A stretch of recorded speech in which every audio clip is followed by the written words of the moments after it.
Assalamualaikum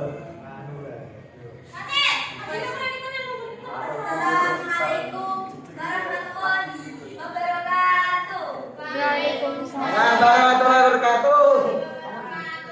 Perkenalkan, saya Nailul Munasir Sabila dari kelas 12 agama yang ingin mempresentasikan ilmu hadis yang bermateri tentang mengenal tafsir al-hadis.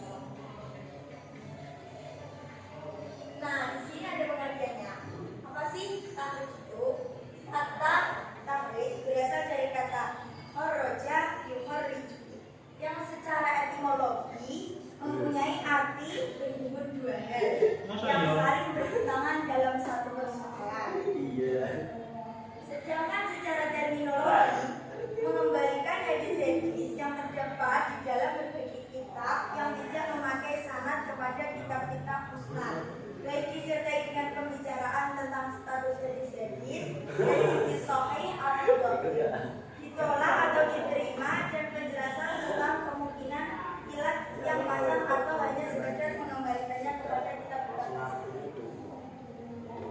Di sini juga menurut ulama, menurut Mahmud At-Tohar memaknai tahrij dengan menunjukkan materi hadis di dalam sumber-sumber pokok yang ditemukan berikut transkripsinya dan menjelaskan kualifikasinya dan ditemukan. Dan juga menurut Syuuti Ismail mendefinisikan dengan penelusuran atau pencarian hadis pada berbagai kitab sebagai sumber asli